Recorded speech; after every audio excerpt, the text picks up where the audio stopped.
Kelihatan Pak Bu? Ya, Sudah Bu? sudah. Baik, Assalamualaikum warahmatullahi wabarakatuh. Waalaikumsalam warahmatullahi wabarakatuh. Wabarakatuh. Selamat pagi anak-anakku semua. Pada hari ini kita akan belajar mengenai tentang ibadah kurban. Nah, ibadah kurban ini yaitu diajarkan di kelas 5. Baik anak-anakku sekalian, sebaiknya kita berdoa dulu untuk mendapatkan berkah dari Allah Subhanahu wa taala agar ilmu yang kita dapatkan nanti menjadi berkah. Nah, untuk berdoa Pak minta tolong kepada Eko ya, Eko. Silakan Eko dipimpin ke kawan-kawannya untuk berdoa terlebih dahulu. Siapa? Berdoa mulai. Bismillahirrahmanirrahim. Selesai. Terima kasih. Kemudian sebelum mulai lagi, Pak akan mengabsen anak-anakku sekalian, siapa yang masuk dan yang tidak masuk pada hari ini. Dan Pak harap semuanya masuk seperti biasanya. Yang pertama, Eko Wahyudi. Hadir. Nah, sampai akhir.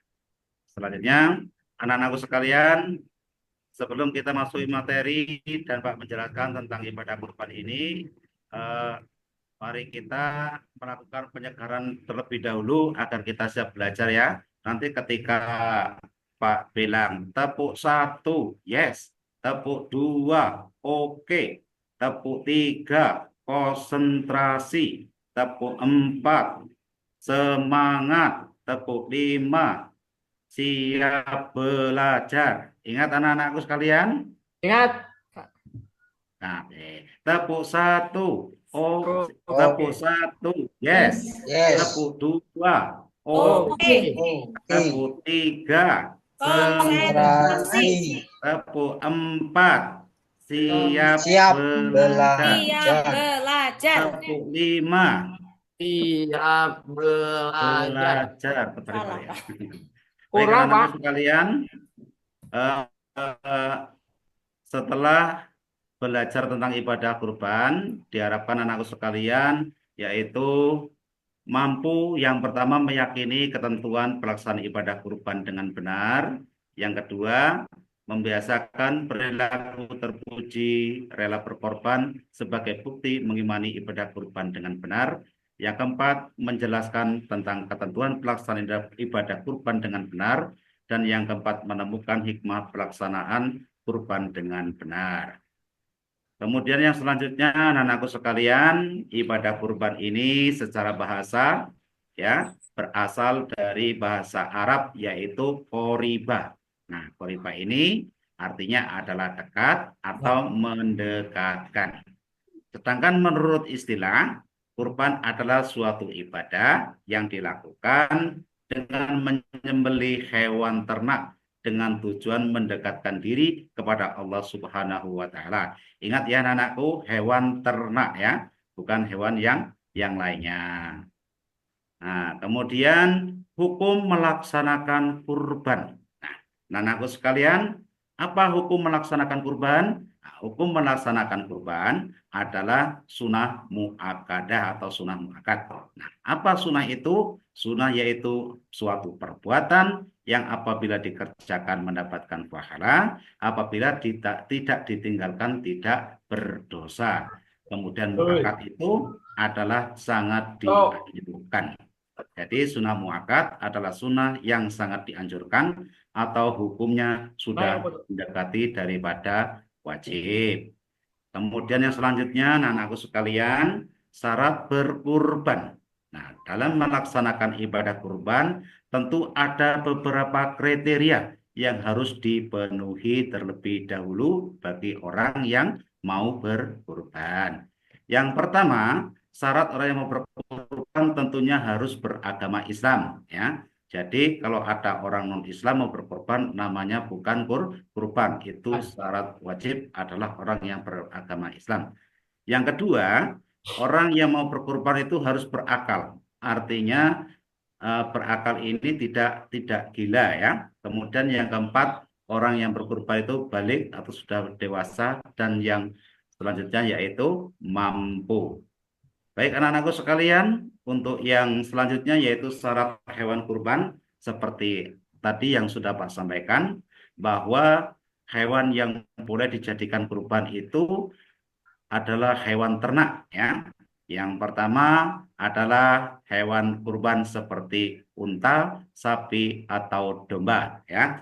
Kemudian yang kedua, hewan telah cukup umur, maksudnya adalah hewan yang akan dijadikan kurban seperti kambing, umurnya minimal 1 tahun, sapi atau kerbau 2 tahun, dan unta minimal 5 tahun. Kemudian yang selanjutnya, hewan yang dijadikan kurban tentunya tidak cacat dari segi tubuh ya. Nah, kemudian selanjutnya anak-anakku sekalian, orang yang berhak menerima daging kurban. Nah ini ya, setelah hewan kurban tadi disembelih ya, maka daging tersebut atau daging daripada hewan tersebut ya bisa dibagikan, dan orang yang berkurban sendiri juga mempunyai hak untuk mendapatkan bagian daging kurban tersebut, yaitu maksimal sebanyak 1/3 bagian dan 2/3 bagian untuk dibagikan ya. Nah, kemudian setelah kita melaksanakan kurban, tentu ada hikmah. Artinya perbuatan apapun itu pasti akan ada hikmahnya di belakang. Nah, hikmah daripada melaksanakan ibadah kurban ini yaitu yang pertama meneladani Nabi Ibrahim alaihissalam dan Nabi Ismail alaihissalam. Yang kedua sebagai bentuk kepatuhan kepada Allah Subhanahu wa taala. Yang ketiga memberi manfaat kepada banyak orang.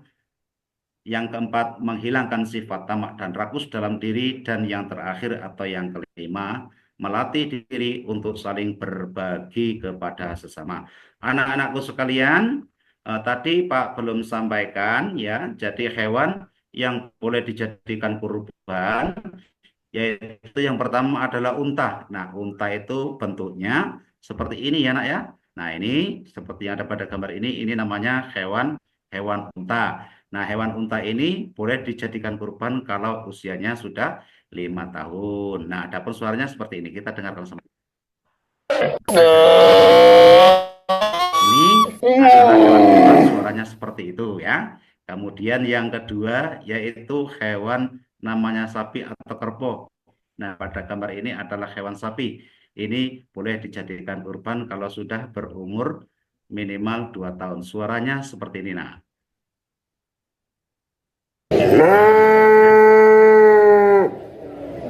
Kemudian yang selanjutnya yaitu kambing atau domba. Seperti pada gambar ini, suara domba atau kambingnya sebagai berikut. Kita dengarkan sama-sama. Ya.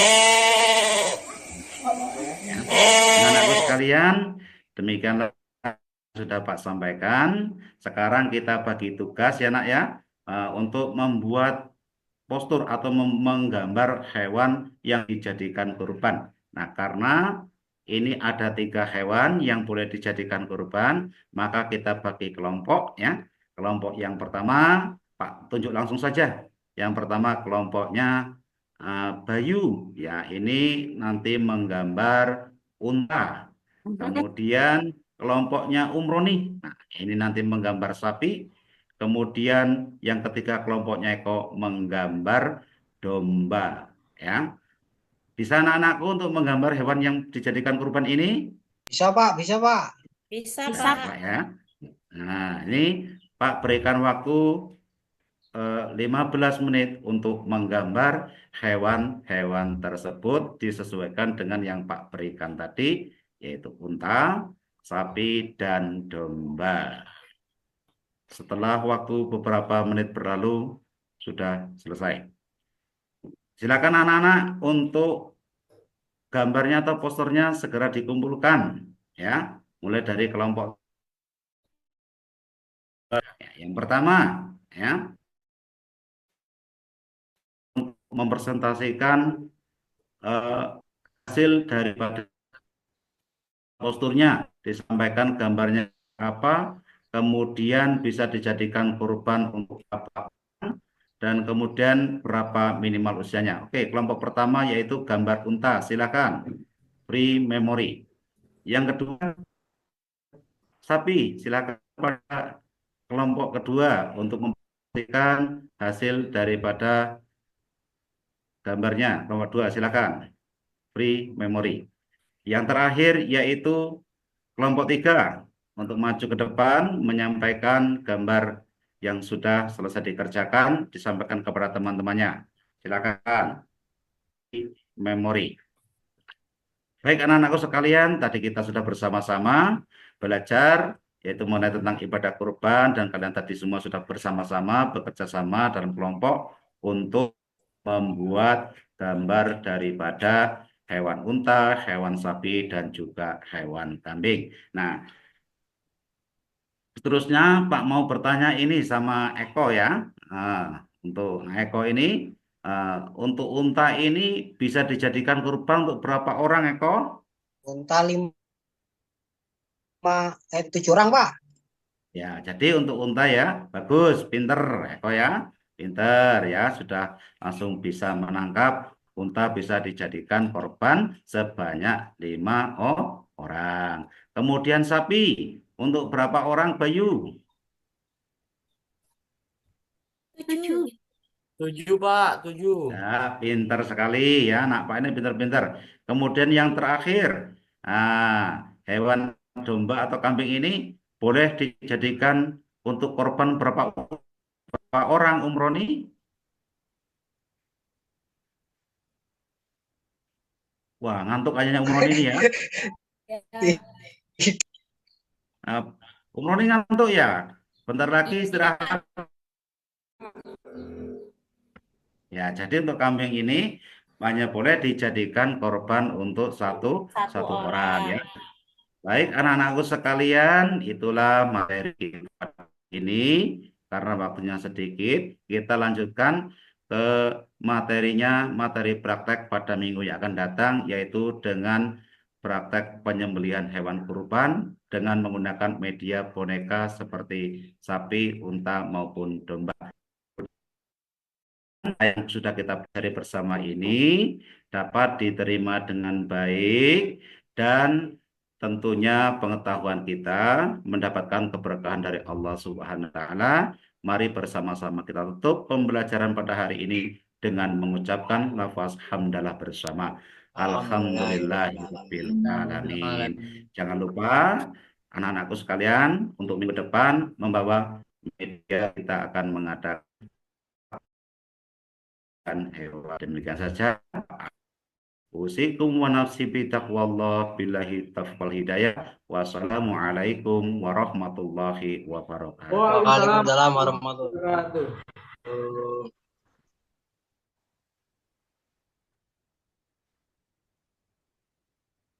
wabarakatuh.